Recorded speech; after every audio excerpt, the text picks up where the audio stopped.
Hello guys, आज हम लोग बात करने वाले हैं मूवी प्रे के बारे में। कहानी की शुरुआत 1719 से होती है और हमें एक लड़की को दिखाया जाता है जिसका नाम नारू रहता है। नारू हमेशा ऊंचे ऊंचे पहाड़ियों में अपने कबीले के साथ रहती थी और अपने साथ एक कुत्ता भी रखती थी। नारू एक दिन अपने कुत्ते के साथ शिकार में जाती है, तभी उसे वहाँ पे एक हिरन दिखता है। उस पे हमला करने ही वाली थी, तभी ऊपर से एक बड़ी अजीब सी आवाज आती है जिसे सुनकर वो हिरन वहाँ से भाग जाती है और तभी उसके कुत्ते की पूंछ एक जाल में फंस जाती है जो कि ना जाने किसी ने वहाँ पे लगा दिया था। नारू उसकी पूंछ को बाहर निकाल कर उस पे दवा लगा रही होती है, तब उसे और जोर से एक आवाज सुनाई देती है। जब उस आवाजों को पीछा करते हुए पहाड़ में जाती है तब उसे दूर में एक स्पेसशिप दिखता है और वो स्पेसशिप किसी और की नहीं बल्कि प्रेडेटर की रहती है। और फिर नारू जल्दी से अपने भाई के पास जाती है जो कि बहुत बड़ा माहिर शिकारी था और उसे बताती है कि मैंने आज आसमान में बहुत बड़ा परिंदा देखा है। ये कहानी 1719 की है, जिस वजह से उन्हें ये बात नहीं मालूम थी कि वो स्पेसशिप है और उसे वो बड़ा परिंदा समझ रही थी और अपने भाई को बताती है कि मैं उसका शिकार करना चाहती हूँ। लेकिन नारू का भाई कहता है कि तुम्हें उससे पहले किसी और का शिकार करना होगा जो कि तुम्हारा दुश्मन भी हो और तुम पे हमला करने वाला हो। और फिर नारू घर चली जाती है जहाँ पर हमें उसकी माँ को दिखाया जाता है जो कि जड़ी बूटी बनाने में बहुत ज्यादा ही एक्सपर्ट थी और उसे नारू का शिकार में जाना इस तरह पसंद नहीं था। नारू की माँ उसे एक फूल लाने के लिए कहती है। जब वो फूल लेने जाती है तभी हमें प्रेडेटर की एक शिप दिखाई जाती है जिसमें से एक प्रेडेटर निकलता है और वो प्रेडेटर बाहर निकलते इनविजिबल हो जाता है। जब नारू अपने फूल लेकर वापस आ रही होती है तब उसके कबीले के लोग को दिखाया जाता है जो कि किसी शेर का शिकार कर रहे होते हैं, क्योंकि वो शेर उसके कबीले के एक आदमी का शिकार कर चुका था और इनके बीच में हलचल मची हुई थी।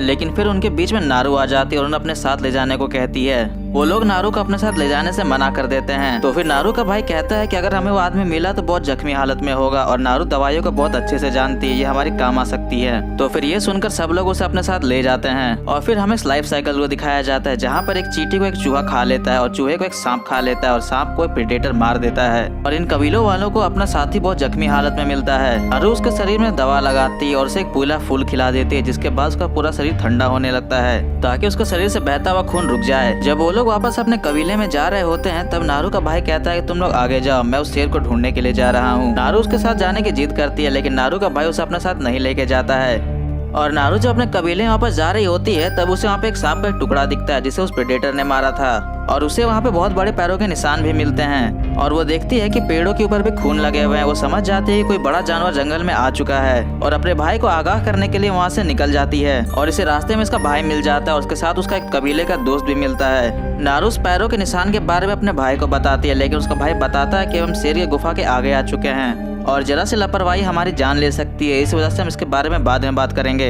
और फिर ये तीनों मिलकर शेर का शिकार करने लगते हैं। शेर उनमें से उनका एक दोस्त को मार देता है और तभी नारू को जंगल में एक रोशनी दिखाई देती है और उसका ध्यान भटक जाता है और फिर वो पेड़ से नीचे गिर जाती है। लेकिन पेड़ से नीचे गिरने से पहले वो शेर को जख्मी कर देती है। पेड़ से नीचे गिरने की वजह से वो बेहोश हो जाती है और जैसे उसकी आंखें खुलती है वो देखती है कि वो अपने घर पे है और उसे फिर मालूम चलता है कि उसका भाई उसे वापस लेके आया था और फिर उसका भाई वापस शेर का शिकार करने जाता है और वहाँ से शेर को लेके आता है और उसकी ये बहादुरी देखकर कबीले वाले उसे नया चीफ बना देते हैं और सब कोई बहुत खुश होते हैं सिवाय नारू को छोड़कर। नारू को अभी भी लगता था कि खतरा टला नहीं है और उससे बड़ा खतरा आने वाला है और फिर वो जाके अपने भाई को सारी बातें बताने लगती है, जंगल में देखी हुई रोशनी से लेकर कटा हुआ सांप तक। लेकिन उसका भाई उसकी बातों पे कुछ खास ध्यान नहीं देता और वहाँ से फिर चला जाता है और फिर अगले दिन नारू खुद अपने कुत्ते को लेकर वहाँ से शिकार करने चली जाती है जहाँ पर थोड़ी दूर जाते ही उसे प्रेडेटर का खून मिलता है जो कि हरे रंग का था और फिर हमें प्रेडेटर को दिखाया जाता है जो कि इनविजिबल मोड में रह के एक भेड़िए से लड़ रहा होता है। भेड़िया प्रेडेटर को चोट तो पहुंचा देता है लेकिन प्रेडेटर उसे एक ही झटके में मार देता है और फिर वो प्रेडेटर भेड़िए की हड्डी को पिघला देता है, उसे इनाम के तौर पर अपने ऊपर टांग लेता है। और फिर नारू जब और आगे बढ़ती है तब उसे बहुत सारे जंगली भैंसों की लाशें मिलती है जिसे पूरी तरह से छील दिया गया था और नारू को वहाँ पे सिगरेट भी मिलती है, इसका मतलब किसी इंसानों ने उसे मारा था। नारू जब और आगे बढ़ती है तो वो गलती से एक दलदल के अंदर चली जाती है और अपने आप को बचाने के लिए वो जल्दी से अपनी कुल्हाड़ी एक पेड़ में अटका देती है और वहाँ से जैसे तैसे करके बाहर आती है और फिर नारू एक नदी के पास पहुँचती है जहाँ पर उसे एक भालू दिखता है जो कि किसी जानवर का शिकार करके उसे खा रहा होता है। नारू उस पर हमला करने के लिए तीर कमान निकाल लेती है लेकिन कमान हाथ से ज्यादा जोर से टानने की वजह से उसकी रस्सी टूट जाती है और इसकी तेज आवाज से भालू उसे सुन लेता है और उसे सूंघता हुआ उसके पास चला जाता है। वो भालू नारू को मारने के लिए पूरी रफ्तार में उसके पीछे दौड़ने लगता है लेकिन नारू अपने आप को बचाने के लिए पेड़ के गुच्छे के बीच में चली जाती है। नारू का विश्वास हो गया था कि अब वो नहीं बचने वाली है, भालू उसे मार देगा। लेकिन तभी वो भालू रुक जाता है क्योंकि उसके पीछे कोई और खड़ा रहता है, कोई और नहीं बल्कि प्रेडेटर था।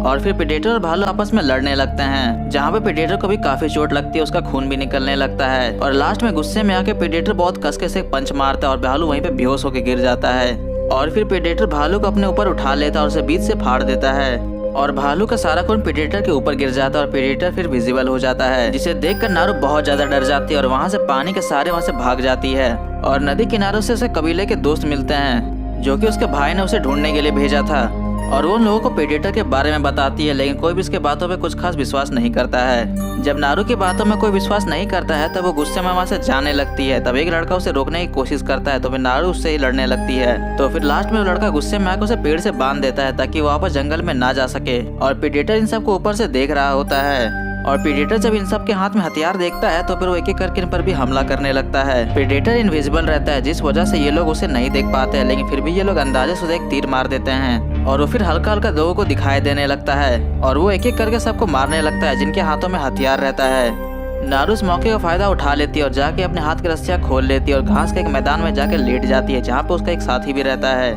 प्रेडेटर अपने हीट विजन से उसे आराम से ढूंढ लेता है और उसके दोस्त को वहीं पर वो मार देता है। फिर नारू वहाँ से डर के और भागने लगती है और तभी नारू का पैर एक जाल में फंस जाता है और नारू वहीं पे गिर जाती है। और जब प्रेडेटर उसे इस हालत में देखता है तो उसे कुछ खतरा नहीं मानता और वहाँ से चला जाता है। और फिर वहाँ पे कुछ इंसानी शिकारी आ जाते हैं जिन्होंने उस ट्रैप को वहाँ पे लगाया था, और इन्हीं लोगों ने भी उस भैंसों के झुंड को बुरी तरह से मारा था। और फिर वो लोग नारू को बेहोश करके अपने साथ उसे अपने कैंप में ले जाते हैं। और जब नारू को होश आता है तो अपने आप को एक पिंजरे में पाती है और उन शिकारियों का एक ट्रांसलेटर आके उसे सारी बातें समझा रहा होता है। उनसे सवाल पूछता है कि क्या तुम प्रेडेटर के बारे में कुछ जानती हो और कुछ जानते भी हो तो हमें बताओ, जिसे नारू से कुछ भी बताने में सीधी तरह से मना कर देती है।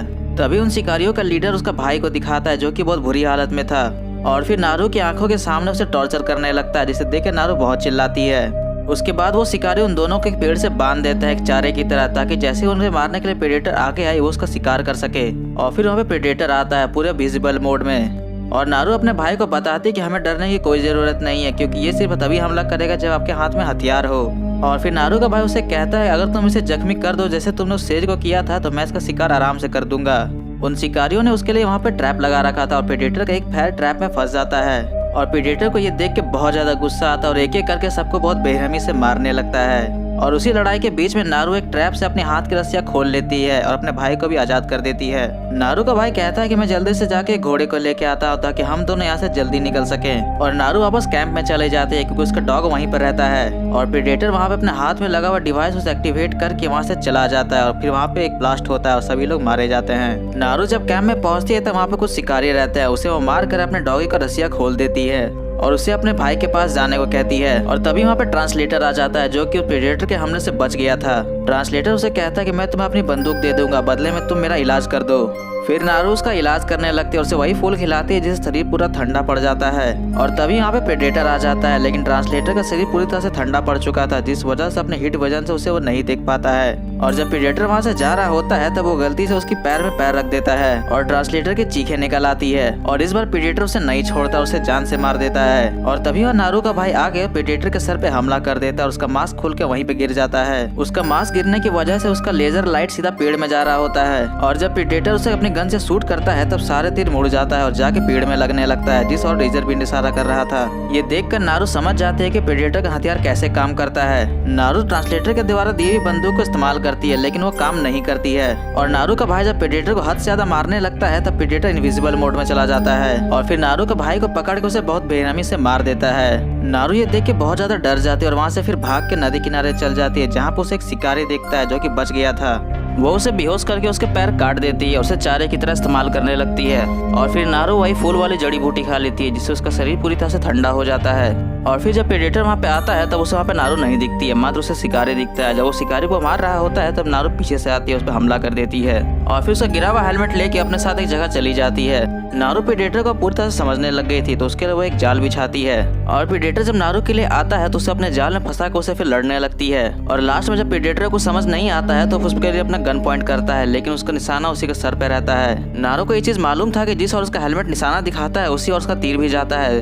नारू ने बड़े चालाकी से उसका निशाना उस प्रेडेटर की ओर कर रखा था और जैसे ही अपना गन फायर करता है उसके सारी तीर मुड़ के उसे ही लग जाती है और प्रेडेटर वहीं पे मर जाता है। और फिर नारू उस कटे हुए प्रेडेटर के सिर को ले जाके अपने कबीले वालों को दिखाती है और नया चीफ बन जाती है। और फिर मूवी के अंत में हमें एक पेंटिंग दिखाई जाती है जहाँ पे 3 प्रेडेटर सिर्फ नीचे आ रहे होते हैं और मूवी यहीं पे खत्म हो जाती है।